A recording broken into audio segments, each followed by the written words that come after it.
There weren't that many guidelines. There was one caution against using any sort of religious symbolism on federal land in the District of Columbia. And there were certain guidelines about where a vertical element, if there was a vertical element to the project, where that could be located in terms of the sight lines down Massachusetts Avenue. But there were no guidelines in terms of what the memorial should convey, what is going to happen on the site. That was all left up to the designer. Yeah. Are you talking about guidelines from the Park Service? From the competition. From the government of Ukraine? Government of Ukraine, when they conducted the competition in October 2009. The competition materials stipulated the things that I just said, plus provided a site plan, and also stipulated what drawings, that a model needed to be presented. If I remember seeing those models in Kiev, quite a few of them had religious symbols and implications to them that when that final 25 or 30 that they had there, maybe they eliminated all those, but many of them had very well-known Orthodox and other symbols in them, which Well, there was a caution against making that the major part of the idea. I think was sort of the way that it was worded. So people chose to. I also mentioned this competition was held very quickly by the previous government, toward the end of the previous government, who was very supportive of recognition of the Holodomor as a tragic event and as a genocide. And the previous Minister of Culture, with Mr. Vasunik and others, put this to competition, and this was about the fourth competition they'd had. All previous ones over the previous 10 years had been thrown out. This was about the fourth competition that they had, and they did it right at the end of the previous administration. They were trying to move it forward, it seemed to me, to get it completed and funded before the government was out, but they never did. They didn't get it completed, they didn't get the competition completed, they didn't get the funding or even the initial funding completed. And those of us who watched that process, it was a fairly faulted process, actually, very political in some ways, but they didn't give them many guidelines, because this is going to be, of course, the only probably last monument in Washington that has anything to do with Ukraine. There's one other one, which is the Shevchenko monument over by DuPont Circle on the other side there. So this will be the last time Ukraine has ever allocated a spot. This was the tragic event from 1918 to 1939. All of those tragedies kind of got wrapped up in this event. I mean, a lot more people were murdered in repressions and Gulag and Red Terror, but this became the consummate event for the tragedies of communism, and they celebrate this, recognize this one event. And so this is a very unique opportunity, and the last opportunity Ukraine's ever going to have the story to tell about its country, to tell about its tragedy, to tell about human suffering. And so there were a lot of, most people were expecting a lot from this, and with modern interactive techniques, many people were hoping that the Ukraine government was going to ask them to put in there to where this would be an experience and would be a moving experience, but also an educational experience. And maybe you punch a button, see a video, maybe you learn something as you go through this thing, which would affect the design of it, and could part of it be put on the ground. And then a lot of us wanted to figure out if we could work with the Ukraine government, because the land was given to the Ukraine government, not to an entity within the United States. And if the building where the bank is, which used to be a veterans building of some kind, could be purchased, and that whole block could be made available, the whole thing could be integrated, and you could go in that building then and have more of an educational experience, and there's a basement in that building. But then the administration changed, and I don't know exactly where the aspect about the funding is. We were talking about how you would raise the money for the thing and how you would buy that building, because again, it is a very well-trafficked piece of ground, and this will be the last time, and it needs to be done right.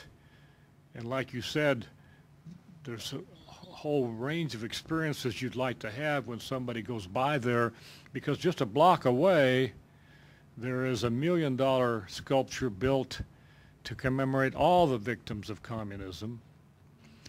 And frankly, it's not very large, so it doesn't impress you in terms of size.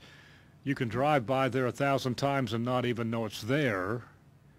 And the only experience you have is if you walk by there and just happen to accidentally read it. Now, they have a website and a lot of other things that go along with it. But in terms of, I mean, 50, 60, 70 million people died in communism, and they've got one little statue 1 block away, which is supposed to commemorate all those victims.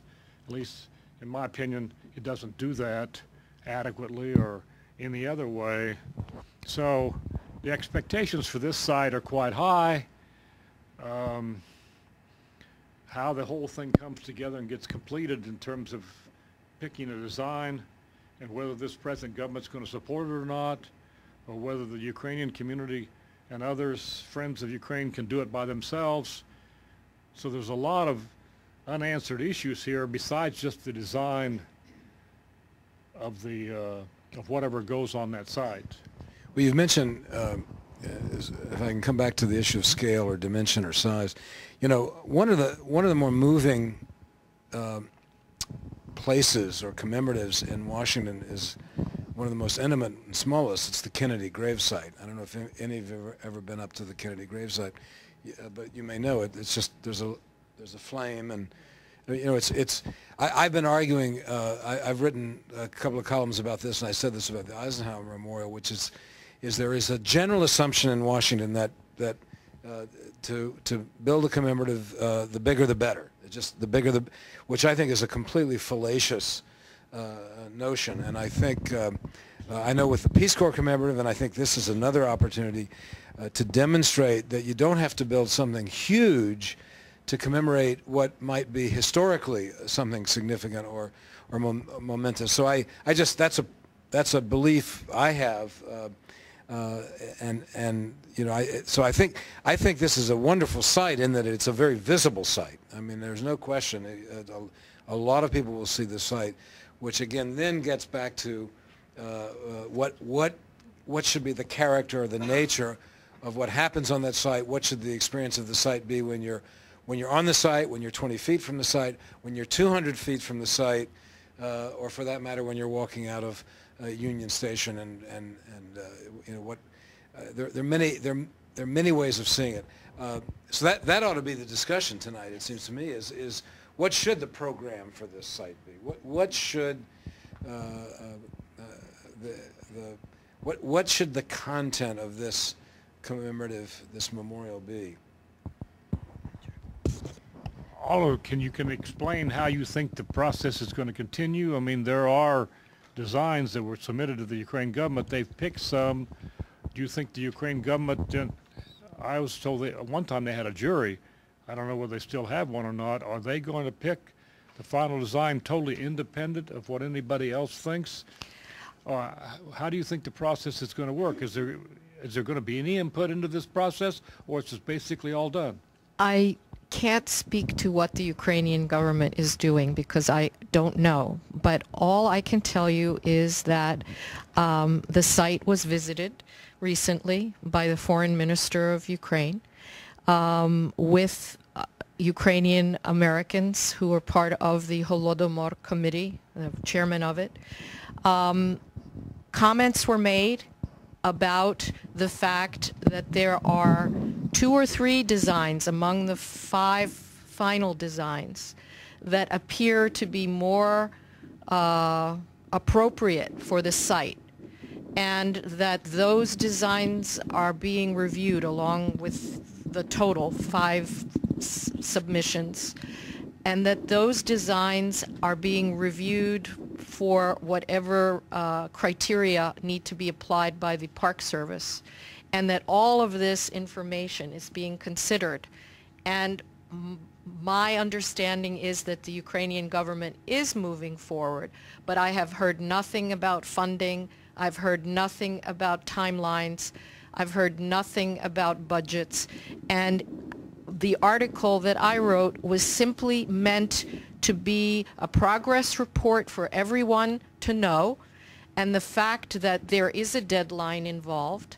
There is a deadline where money has to be on deposit and the process has to be underway by 2013, and or else we forfeit the opportunity to have this monument. And so that's why we're so interested in having this lively discussion about this, and just on an individual basis, so that you can actually give your own input if you should ever find yourself writing a letter or speaking on the subject. Go to the site. Go to the site. You'll recognize it immediately in front of the Dubliner restaurant on Capitol Hill, in front of the National Postal Museum, in that triangle. Think about what you think you will encounter over time. I know I've thought about it. I've thought, I will go there to remember all the people that my family knew and who suffered through those years. I will maybe go there with a community and pray and memorialize this thing. I may take a friend one day and say, hey, you may not know this about Ukraine, but the scholars agree that 3.5 million people died, up to maybe as many as 10. We don't know exactly, but scholarship has determined a colossal loss of life.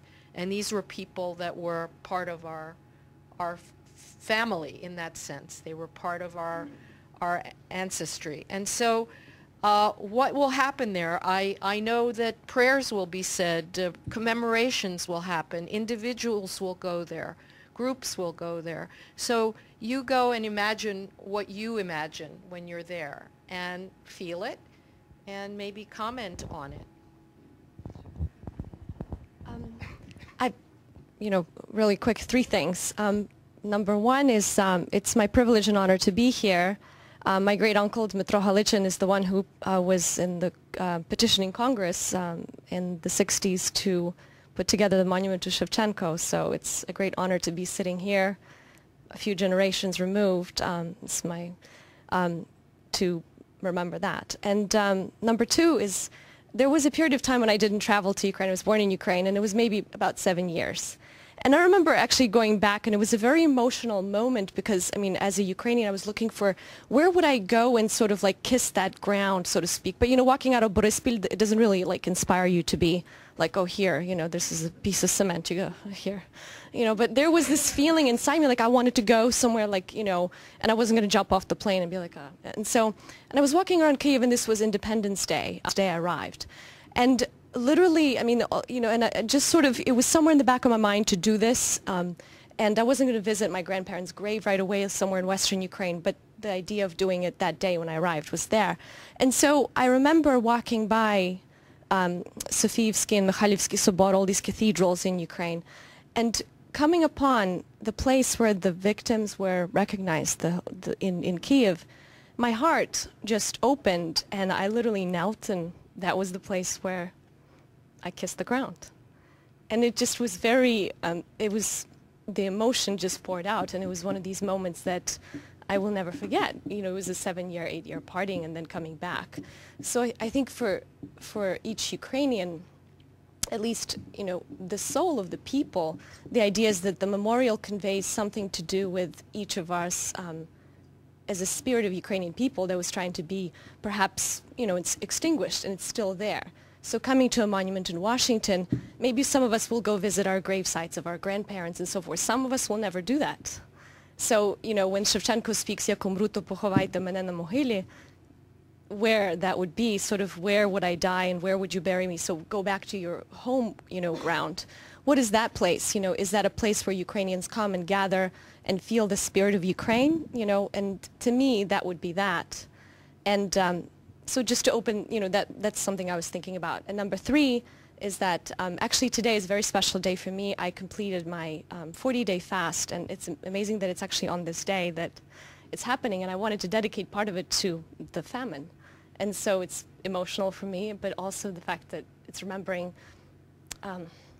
the humanity and forgiveness that this should also convey from each side, from the ones who were the victims and from the ones who were the perpetrators of that. Because without understanding the truth of it, there will be no forgiveness. And without that sort of closure, there's no future for any of us. So that's...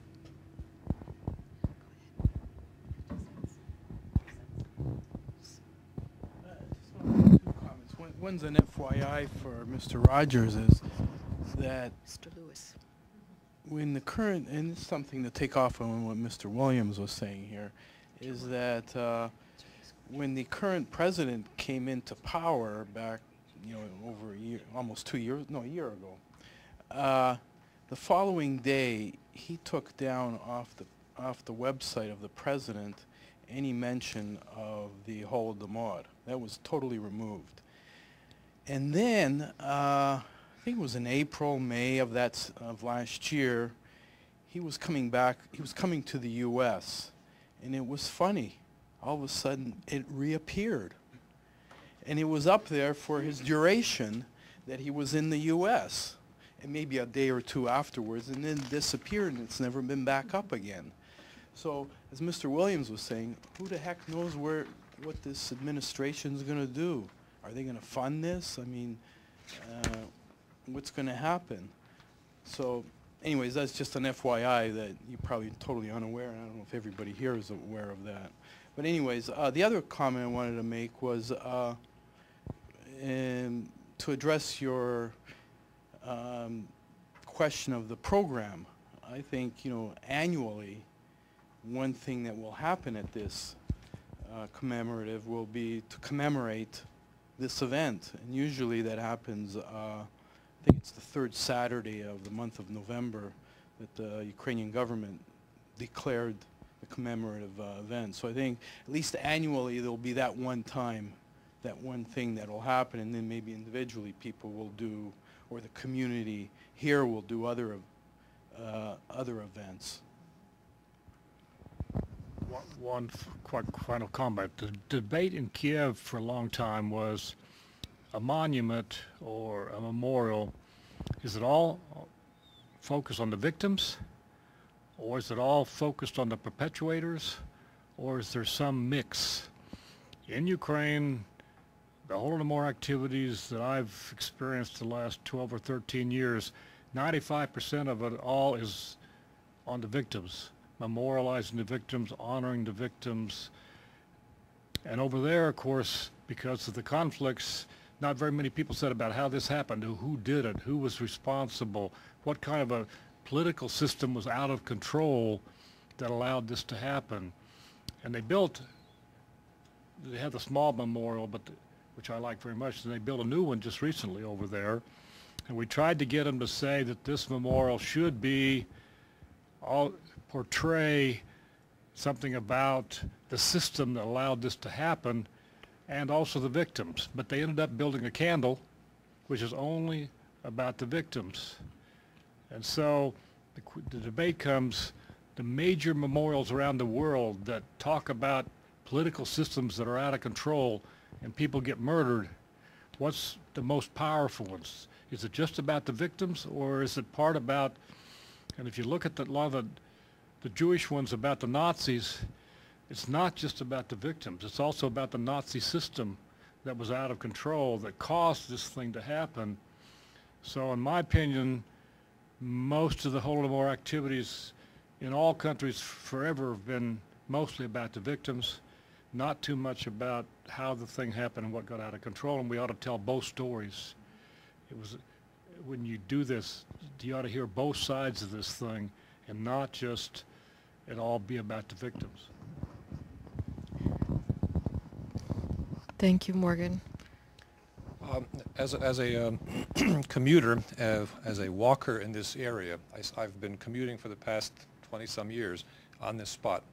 It's a very heavily traveled area, as somebody mentioned before, and the fact that You know, the idea of repetition is very important. If the word Holodomor appears on this monument and thousands of people see it every day, sooner or later people will start associating this word Holodomor, which is a foreign word, granted, but so many words that are of foreign origin have become part of the English language. This eventually will have an effect. People will search for it on the internet. They'll search for it in libraries. They'll search for it. You know, what is the meaning of this word? It's a foreign word. Why is it on this monument? And I think it's a very important factor to consider. The wording plus the actual concept of this monument. Actually, I have a question for Mr. Lewis. I was very impressed with the way you analyze the memorial. I mean, you know, it has different components. There's an artistic element, there's a political element, there's a historical element, and there's an educational element. There's probably 2 or 3 that I'm missing. In your opinion, and based on your expertise, how do you balance those to get something that really people do want to visit because it's an interesting place? I think at the end of the day, whatever you accomplish, it should be aesthetically pleasing and interesting to the visitors. So how do you balance those ideas to come up with something that, in your opinion, is a winning memorial? Well, first of all, that issue arises in almost every design project I've ever worked on, which is, you know, Vitruvius, who was a Roman engineer 2,000 years ago, talked about good building as having 3 qualities: commodity, firmness, and delight. You may have heard that term. Commodity being that it's purposeful. It serves human needs. Firmness meaning that it's stable. It's durable. It stands up to the weather, etc. But delight, of course, that third thing encompasses a huge number of things that has to do with the aesthetic and the emotional and so forth. We architects tend to believe that the number one thing is to get a really good designer on the job, because that's what we do as designers. We actually normally we are given a site, a budget, a programmatic statement. Sometimes, you know, when we did the I ran the competition for the Clary Smith Center at Maryland, this $180 million performing arts center. The program was 2 inches thick, and that program was the result of a couple of years of the departments of theater, music, and dance fighting it out over what should be in this building. But nevertheless, that program does not tell you how to design the building. I mean, the designers still had to sit down with a blank piece of paper in front of them. Today it's a computer screen, and try and do that very challenging, or engage in that challenging act of figuring out how to find the right mix, the right recipe to pull that off. The thing about a commemorative, unlike buildings, is that the functional agenda is typically not what drives the train. Commemoratives are much more about evoking emotion, getting, being something people like or enjoy seeing, or are moved when they do see it, have an aesthetic experience. I think the goal of this memorial, no matter how you deploy these various elements that you've cited, ultimately will be most successful if people see it, are moved, remember it, and come back to it more than once. But there's no recipe or formula for the actual design. I mean, that's why you have a design competition. That's why, in this case, in a way, as I think Larissa pointed out, the competitors were somewhat at a disadvantage, because it sounds like they had relatively little information or little in the way of guidelines to help them make those design decisions. And I must say, I go back to what I earlier at the beginning pointed out, which is, given that this is a memorial to a part of history with which 99.9% of Americans are unfamiliar, and I do wonder how and it's in Washington, it's not in Kiev, so my concern would be that it would be overly mute, that if it's I do think you need to find some way to, even if it's just a few soundbite kind of things, I think there needs to be some synopsis somewhere that tells people who are not familiar at all with this history what this is all about. Now that's independent of what the actual composition might be. So in other words, what I'm saying could be done with any of these submissions. I mean, that could be done. I know in the case of when I designed the proposal for the Vietnam Memorial in Baltimore, the way I solved that problem is I just made a circular space, and the perimeter of the space was essentially a kind of sloped wall that only came up a couple of feet, and on these surfaces that around the circular space, you could inscribe whatever. You could put things inscribed, and it could be granite or limestone. And I mean, there are ways of doing it that don't necessarily have to be the major artistic element. In Annapolis on the World War II Memorial, there's stuff written on the ground. You actually walk on things that have information on them. So there are a lot of ways of pulling this off, of doing what you might do. My own opinion is there needs to be somewhat of a narrative here somewhere, or people won't know what the heck's going on. Well, I'm being told that our time is coming to the close, but I would like to actually ask a question that maybe gets at some of this.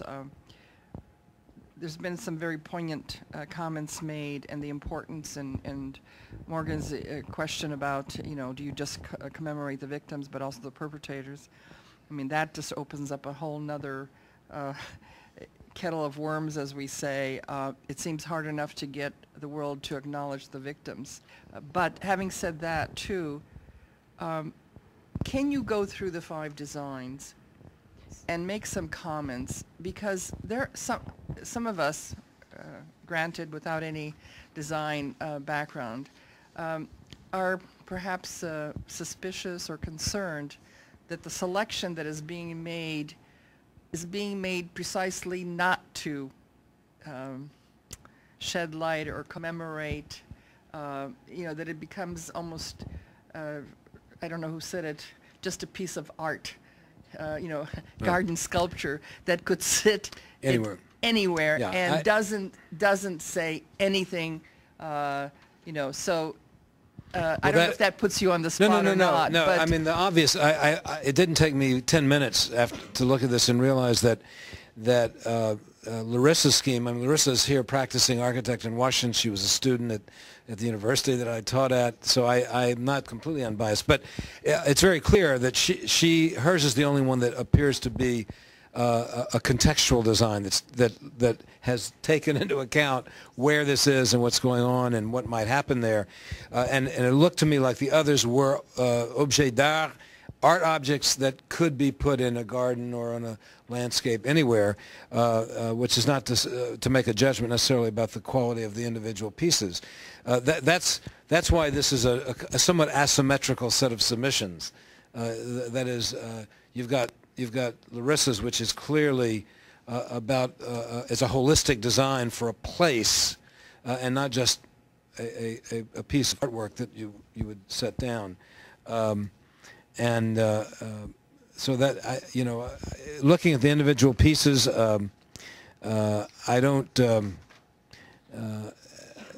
A couple of them are enigmatic to me. Just because you're referencing Yeah. Larissa's piece. Yeah, I'm sorry. I'm just going, could you lower the lights for a moment so that we can see these in terms of being contextual? Please go. Yeah, well, this, I mean, I think everyone can see this. This is a whole. This is kind of an experiential landscape that she's designed, and I think whereas the others are, as you just pointed out, are basically sculptures or objects that you could place. Well, this one, I guess. This is called Shooting Hands. Yeah. A pair of bronze hands that dominate the whole composition, but you can see that there are other elements in the design. Yeah, itself. yeah. Which, and I gather those are some the pictographs or some kind of images on panels set in low stone walls. Is that what I? That's the only image I've seen. I don't know. It seems very episodic. You know, it seems like the elements don't really add up to anything. It's the whole is not greater than the sum of the parts, if you want my opinion. I also think the sort of the hands metaphor is probably one of the more overused. I mean, that's really a cliche, frankly. And the broken sphere, of course, we understand that. That's a very abstract notion. I don't know. You could, I suppose, you could. This doesn't do much for me. But again, because it could mean so much, and it could be absolutely anywhere. I do think, I will say, I think it's important that this, whatever is done here, really be designed for this place. For this place. Yeah, I don't know what to say about that. I mean, that's. I'd love to know why they selected it. It seems. Well, it represents a ritual cloth. Yeah, that is familiar to Ukrainians. Oh, really? So that's a cloth. It's a cloth. It's meant to represent a cloth, a rushnik, which is, you know, an aeons-old ritual object in Ukraine.